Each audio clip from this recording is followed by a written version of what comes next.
Hi there. Good evening. I'm Kristen Boone, President and CEO of the Fund for the Arts, and I'm thrilled to have you here tonight to celebrate our annual campaign kickoff. That video just really brought back so many memories of the past year of art kits being delivered to children's homes, on music lessons happening over Zoom, outdoor performances, musicians and performers in masks. It has been an incredible year. But I tell you, I am so happy to have you here tonight. We usually celebrate the kickoff in places like the Brown Theater, at Churchill Downs. Tonight we're celebrating in my living room and in your living room. And it couldn't be more perfect because this year has reminded us how connected we are, even when we can't be together. And the arts have done so much to help to comfort, to inspire, to challenge, and continue to push and educate us throughout this last year. So tonight, we're here to celebrate that. We're here to celebrate the arts. We are here to celebrate the healing and rebuilding that the arts are bringing to our community. That is the theme of this year's campaign. And man, we need it. But I tell you, tonight we're also here to, yes, celebrate our artists and to bring you some great performances, but also to thank our donors, to thank our volunteers that help make this happen every year. So tonight we have an opportunity to share some stories of impact, to celebrate and hear from some of our leadership. We have some great performances that I can't wait to share with you from some of our local artists. And we've also got cocktails. It's happy hour. And what more do you need than great music, great friends, and great cocktails? With that, go ahead and get started. Pull out your Old Forester, pull out some simple syrup, your orange and lemon. I went ahead and made mine ahead of time. And we will prepare to make the cocktail, the Fun for the Arts signature cocktail, the Kickoff. But before that, we're going to start off with a special performance by a local musician who we'll learn a little bit more about later in the evening, Chase Dean. Take it away, Chase.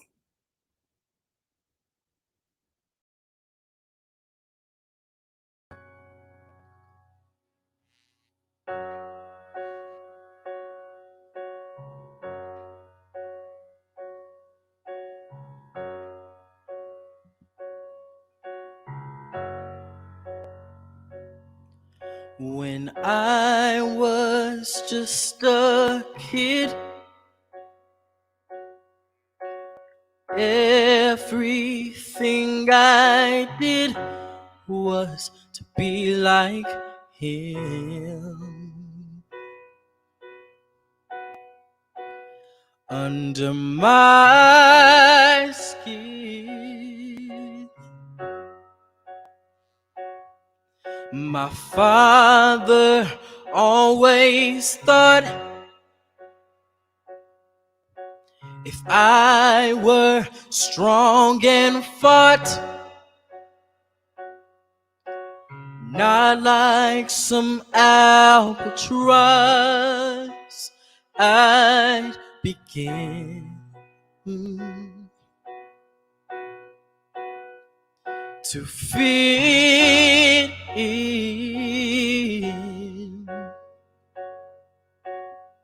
Look at me, powerless, and holding my breath, trying hard to repress what scared him to death.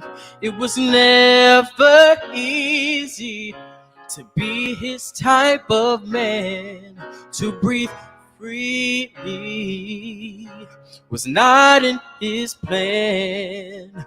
And the best part of me is what he wouldn't see. I'm not my father's son. I'm not the image of what he dreamed of. With the strength of Sparta, the patience of Job, still couldn't be the one to echo what he'd done and mirror what was not in me. So I jumped in my dreams, I found an escape. Maybe I went to extremes of leather and lace, but the world seemed brighter 6 inches off the ground, and the air was lighter. I was profound, and I felt so proud to live out loud. I'm not my father's son. I'm not the image of what he dreamed of. With the strength of Sparta, the patience of Job, still couldn't be the one to echo what he'd done and mirror what was not in me.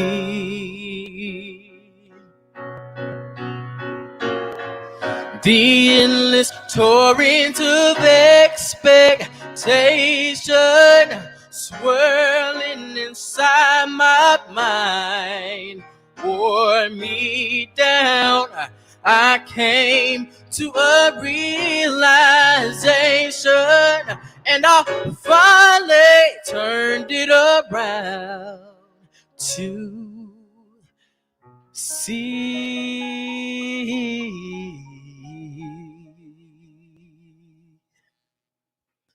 that I could just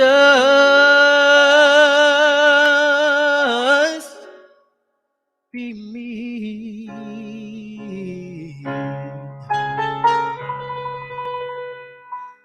I'm not my father's son.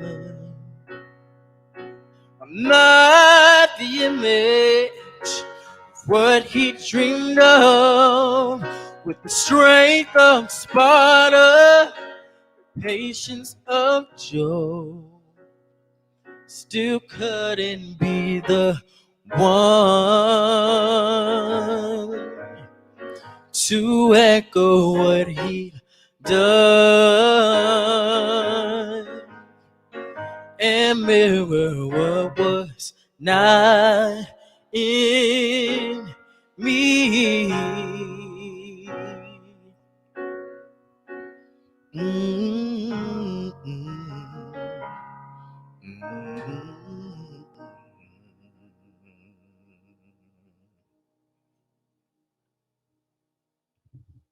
Thank you. That was Not My Father's Son from Kinky Boots. Wow. Chase, thank you for that. I am reminded and humbled and every day of the artists and the gifts that they bring for us. So Chase, thank you for being here today, and thank you for being a part of this. I can't wait to share more about your journey with those that are joining us tonight a little bit later in the program. But before we get to that, what do you need for happy hour? You need great music, you need good friends, and you need cocktails. So we were thinking about, it was pretty easy for us this year to choose the spirit that would be featured on Happy Hour with the Arts. And I'll tell you why. Because this year's campaign chair is Campbell Brown, who is the president of Old Forester. And so Old Forester stepped up and created an opportunity for us with their master taster, Jackie's I Can. But of all the great bourbons and all the great companies in our community, I do want to say a big thank you to Brown-Forman and so many of their leaders that have joined us in campaign leadership and board leadership in supporting the arts for so many years. And so many of you this past week that are Farnsley member society donors received a kit that was compliments of Old Forester. And so get those materials ready, and let's introduce Jackie Zykan, Master Taster for Old Forester.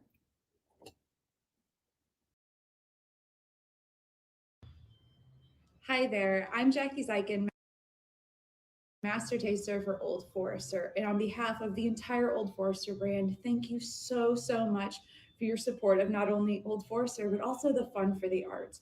Brown-Forman has long been a huge advocate for the arts in our community and worldwide. And this is a really great way for us all to get together and really celebrate something positive with everything going on right now. So you've gotten a little gift bag, and within that is a small bottle of our classic 86 proof, as well as a small bottle of our perfect old-fashioned syrup. Now, this is a wonderful syrup. It is literally a just add bourbon and you have a cocktail syrup. So I'm going to show you how to use it. If you want to go ahead and grab your supplies and we can do it together, or you can always come back to this later.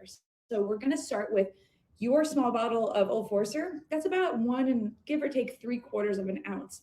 So I'm going to use that in this cocktail. You're going to pour it straight into your glass. You can pour it directly over ice if you like. You don't have to stir and then strain and all of that stuff. The point is it's super simple. So just pour that right into your glass. And then you're going to use a teaspoon of that perfect old-fashioned syrup. Now, if you have a bar spoon that you're going to stir with, that's good enough. A teaspoon is about 1/3 of an ounce. You can use a teaspoon at home. You can actually measure it out with an actual teaspoon. That's perfectly fine. Now, if you like a little bit sweeter, add more. If you want it less sweet, add less next time. But this is just standardized to balance out the cocktail the way we have it. So that teaspoon is going to go straight into that glass, and we're going to give it a nice little stir. Now, for our old fashions at Old Forester, we like to garnish with both an orange and a lemon peel. Now, the reason for that being is that the orange is pretty typical for an old-fashioned garnish. It helps to really bring out the sweetness that are there from the corn notes in the bourbon. So I'm going to use a peeler and take a little tiny piece of orange peel and go ahead and face the outside over your glass, not the inside with the pith, or you'll spray yourself in the face. Outside over the glass, and give it a little pinch and drop it in. Now, the reason for the lemon is that Old Forester has a pretty substantial amount of rye in its mash bill. And the lemon helps to really elevate those nice, spicy, herbaceous, and green notes that come through with the rye. Again, not the inside, the outside faces over your cocktail. Give it a squeeze, and there you are. You're good to go, and cheers.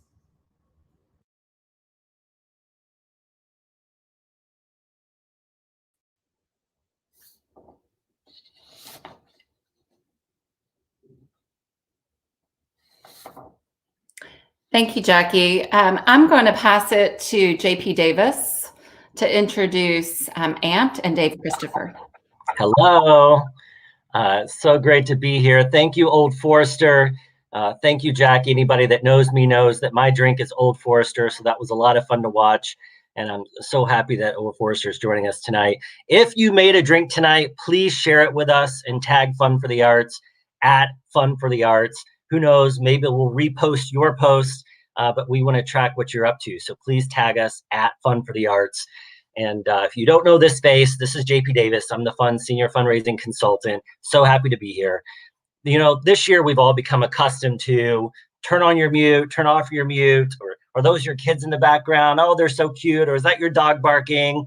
And tonight is no different.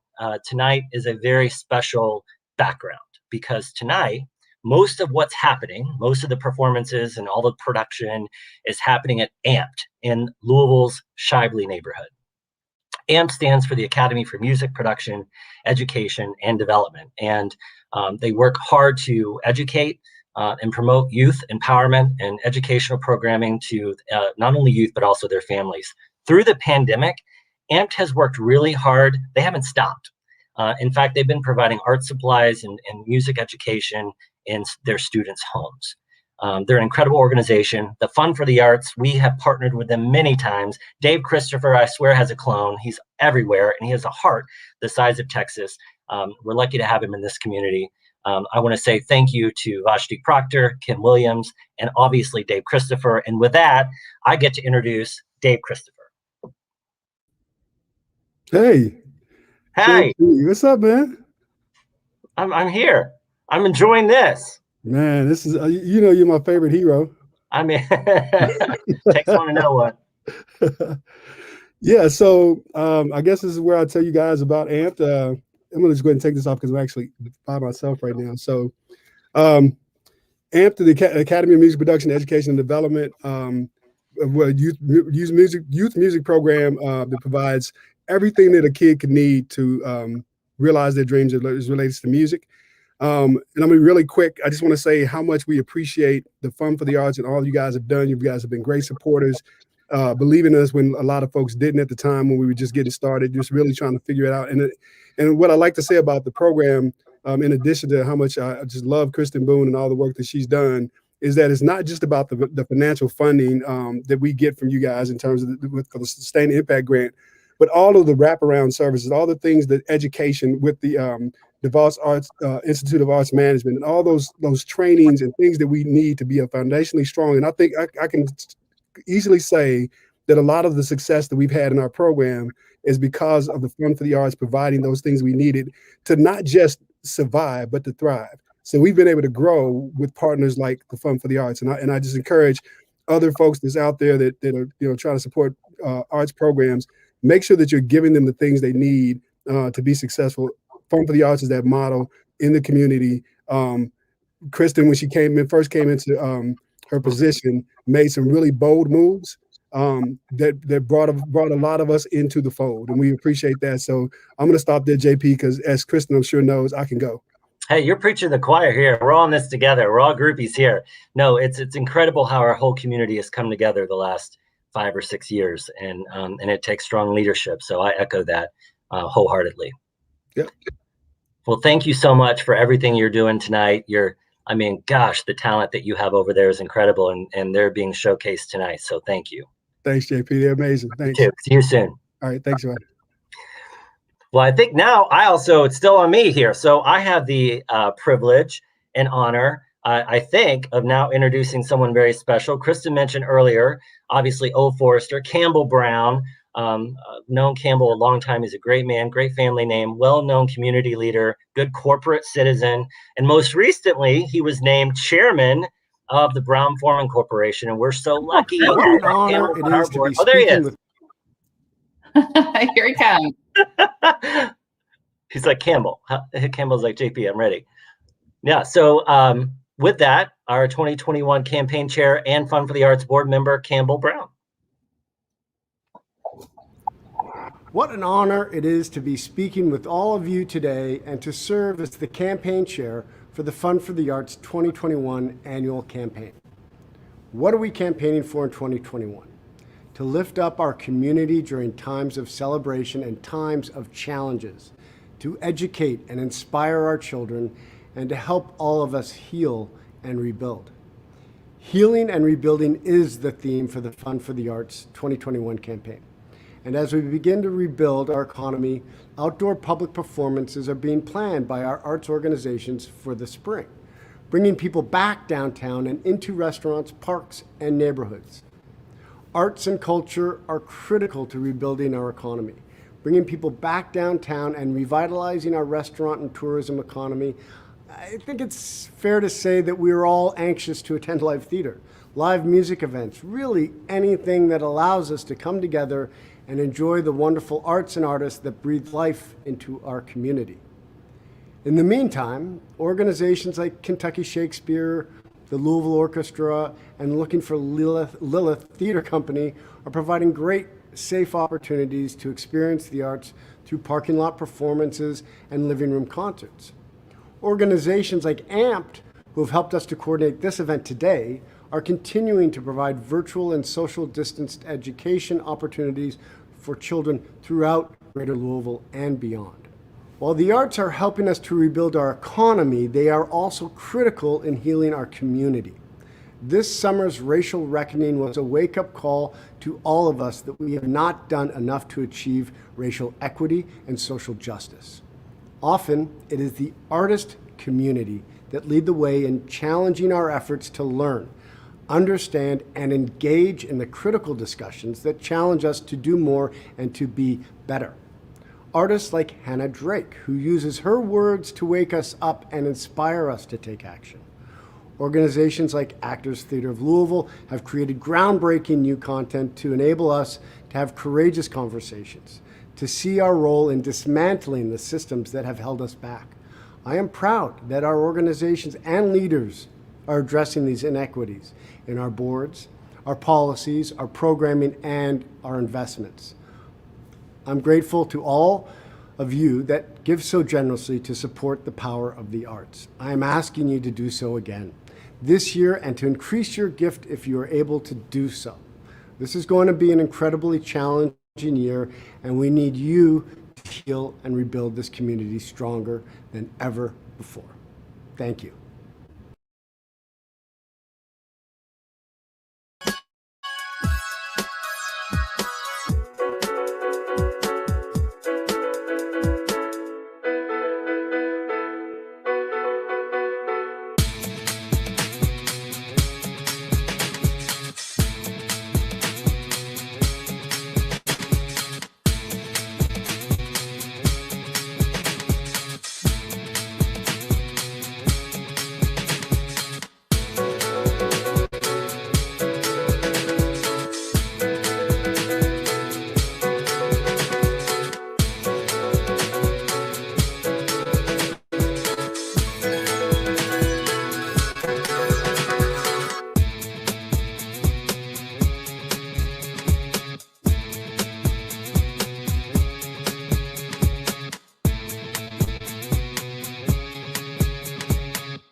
You know, that video just is like a reminder about the grit and resilience, and just don't take no for an answer that our artist community has brought all year long. One of the things that that I wanted to share with you, when I talk to my peers around the country, and we have talked about the impact of COVID over this past year, some organizations in other communities have, whether they're large orchestras, theaters, small youth arts organizations, have closed their doors, not bankrupt, closed their doors to conserve cash, and said, we will come back when this is over, when we can come together like we know how. And although that may be a financially prudent decision, the artists in this community said, no way. Right now is when this community needs us more than ever. And so they showed up in new ways and incredibly inspiring ways. They showed up in pop-up performance outside of our senior care facilities. They showed up as artists with chalk art and with concerts outside of our healthcare facilities. They brought instruments and art kits to our children's home. They were right there beside our teachers during NTI. And so the thing that I am just so proud of and that is so special about Louisville is that it wasn't just, it's not just about selling the tickets. It's not about art for art's sake. It's about art that moves this community forward. And this year proved that more than ever. I want to say thank you, a big thank you to Campbell Brown, who you had the opportunity to meet. You know, the campaign chair is a big job in a normal year. But in 2021 and in 2020, it was a job like no other. And last year in March, when we knew that this pandemic was going to change our economy for the foreseeable future, Campbell Brown stepped up months early to join his fellow board member, David Womble, in closing out the Culturally Recovery campaign for 2021. And then he's active in this year, and he is leading with heart and with compassion. We know there are a lot of needs this year, but I'll tell you, for those of you, we will need you. We'll need you more than ever this year. For so many in our campaign, our heroes are the volunteers. The volunteers, did you know that it takes nearly 1,000 volunteers to help run the annual campaign each year, to help raise $8 million, to bring nearly 20,000 donors into the fold? Many of our volunteers are people that lead their workplace campaigns. We have nearly 200 companies that host workplace campaigns. And tonight across the screen, you'll see the names of those volunteers. And they're the people that are dressing up. And they are the people that are showing up to encourage people to turn in their pledge cards. These are the people that are giving their time beyond their job to make this a great community and to do that through the Fund for the Arts. This year, we are recognizing two workplace chairmen of the year. We'll show their pictures. It's Brooke Zimmerman from White Clay and Lisa Schneider from BKD. A big thank you to these two. These two are models for how to run an engaging campaign, to give their time, to give their energy, and to invite their coworkers to join. So thank you, Brooke, and thank you, Lisa, and thank you all of the campaign chairs that were sharing their names tonight.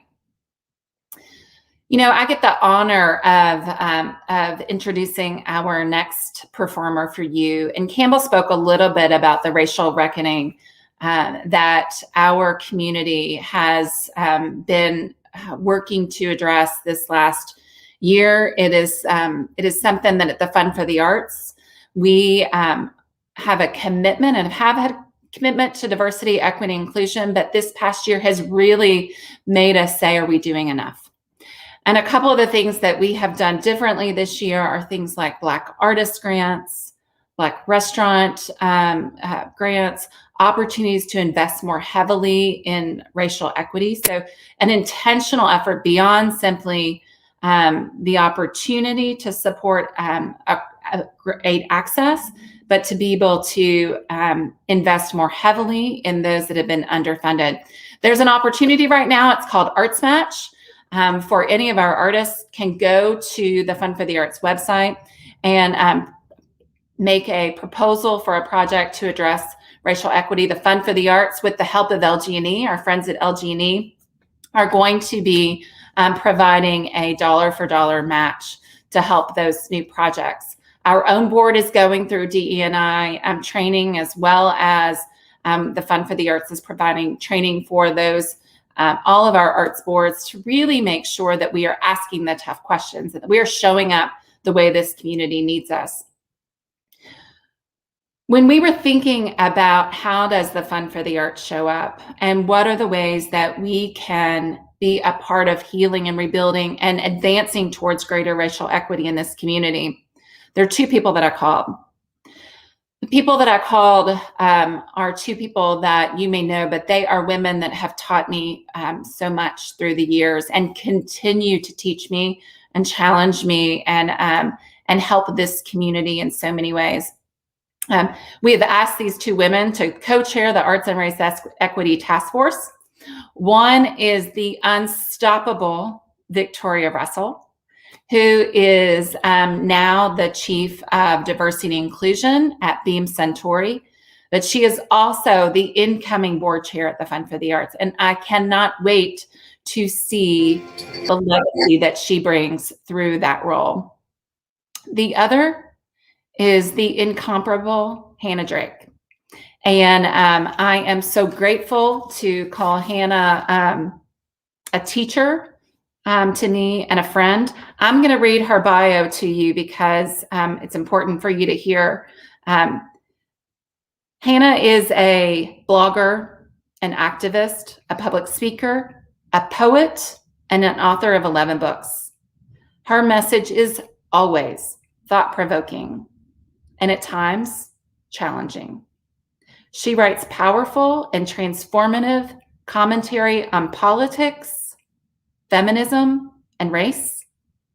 And throughout her career, Hannah has received many awards and honors, including recognition as a Kentucky Colonel. She's been selected by the Muhammad Ali Center to be a Daughter of Greatness, which features prominent women engaged in social philanthropy. And she has been recognized as one of the best in Louisville. I agree. She's one of the best, and I'm so pleased and so grateful to have her here to share her gifts with you tonight. Please join me in welcoming Hannah Drake.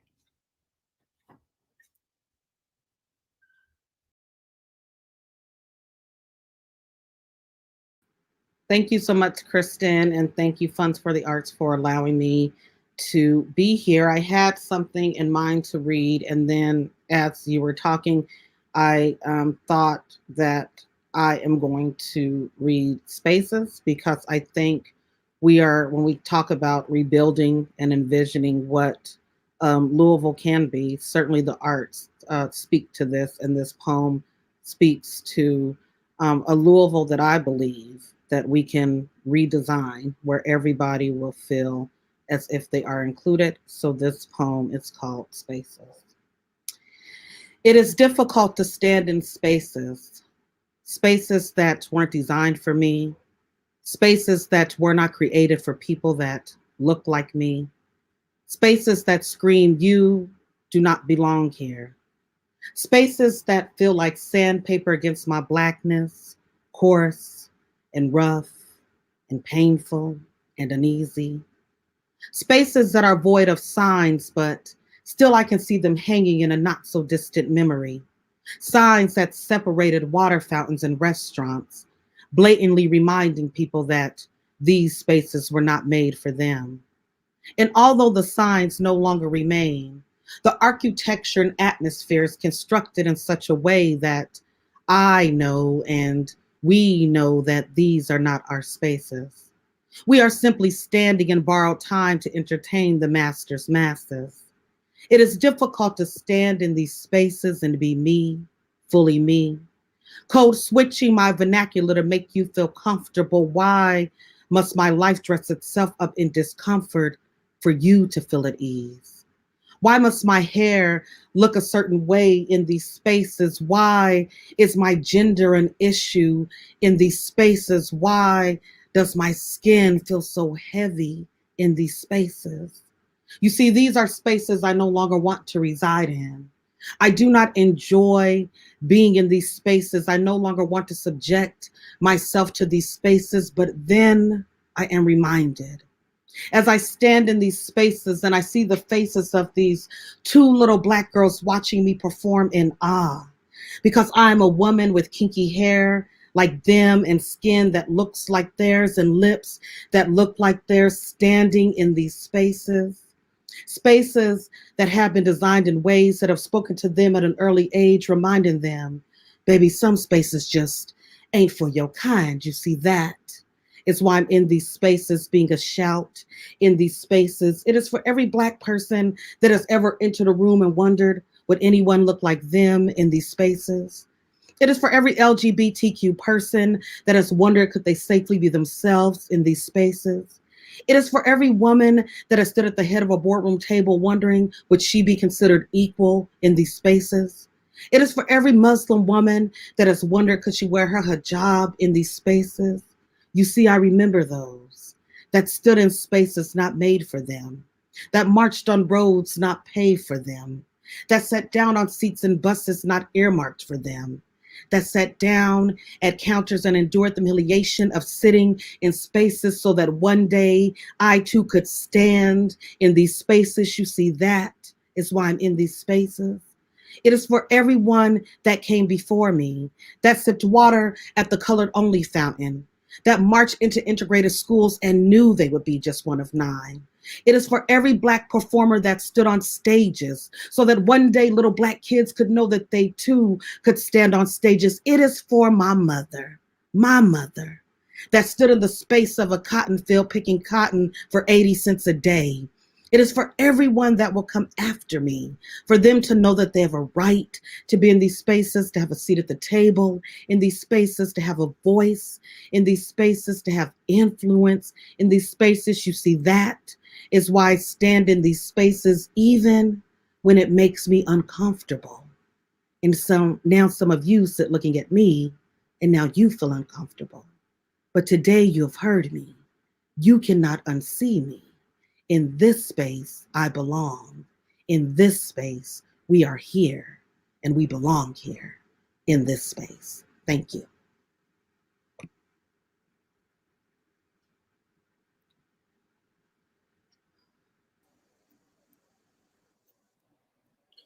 That was really incredible, Hannah. You are such a remarkable voice here in our community, and I've heard that poem before, and I love it dearly. And it's so wonderful to hear it again, and to know that people like you are out there, artists in the community, working so hard to continue to make us all think, whether you're an artist or not. It's an incredible gift to have you here. So thank you for that beautiful performance. And I'm Teddy Abrams. I'm the music director of the Louisville Orchestra. And I'm very happy to be here to support the fund today. And thank you to the fund for all that you do for the arts community in Louisville, and also especially to Campbell for taking on this enormous challenging task, but he is the man for that job, and we are grateful as artists and arts leaders for everything that you all do. And I'm here to reintroduce Chase Dean. You heard him at the beginning in an absolutely beautiful performance. Chase is a prodigy. He's been making music for years already, even though he's just 20 right now. In fact, I saw him in a performance years ago, I think 7 years ago when I first got here, which just blew me away. And as you can see, his talent and vocal capabilities are only growing. And he's had quite a recent year of success in getting his voice out there, not only for him, but also to represent our city. He's performed for the Kennedy Center's online series. He's represented the Kentucky Center and their Keepers of the Dream program. And he was also a student at AMPT, which is an all-star extraordinary program here in Louisville, one that I've been lucky enough to visit and see for myself, just the work that they do in giving people a chance to make music in all kinds of ways for this century, in fact. And so I am thrilled that Chase is going to be singing another song for us right now, and he's joined by some remarkable musicians, Mariah Martin, Amaria Russell, Journey Woodson, and Brandon Smith. So please welcome back Chase Dean in a performance of the song Rise. I was born by the river in a little tent. Oh, and just like the river I've been running ever since. It's been a long time coming, but I know change won't come. Oh yes, it will. It's been too hard living, and I'm afraid to die. I don't know what's up there. It's been a long time coming, but I know change gonna come. Oh, yes, it will. I go to the movie and I go downtown. Somebody keep telling me don't hang around. It's been a long time coming, but I know the change gonna come. Oh, yes, it will.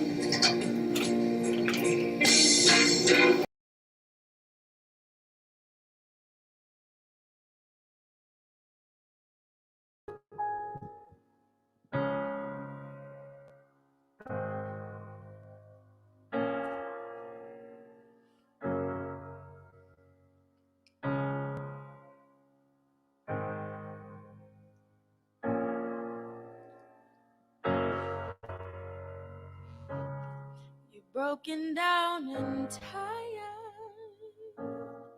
living life on a merry-go-round, and you can't find the fighter, but I see it in you, so we gon' walk it out and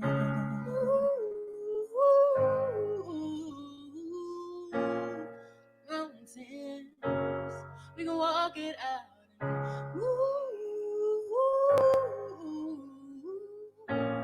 Mountains. I'll rise up high like the day. I'll rise up in spite of the age. I'll rise up and I'll do it 1,000 times again. I'll rise up high like the wave. I'll rise up in spite of the age. I'll rise up and I'll do it 1,000 times, 1,000 times for you.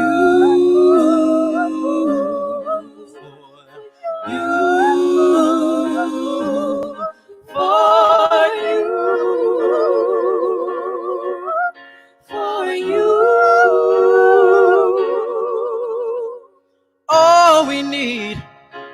All we need is hope, and for that we have each other, and for that we have each other, and we will rise, we will rise, we will rise, we'll rise, we'll rise.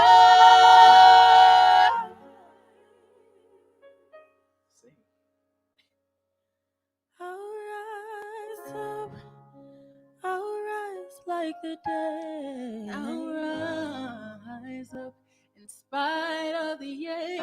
I'll rise up and I'll do it 1,000 times again. We'll rise high like the waves. We'll rise in spite of the age. We'll rise.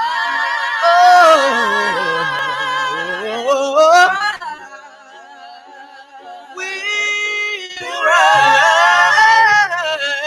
Like the waves will rise. Oh, the age will rise.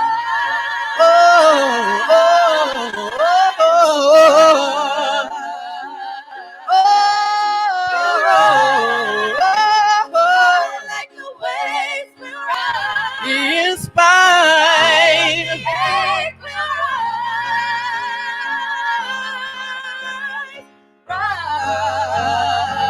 One more time.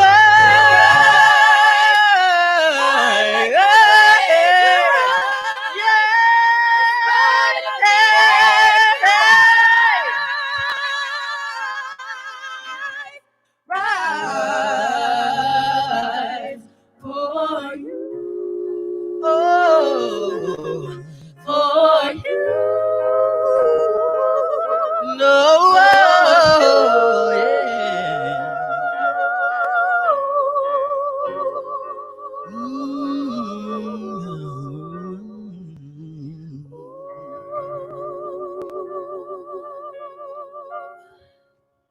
Mariah Martin, Journey Woodson, and Mario Russell.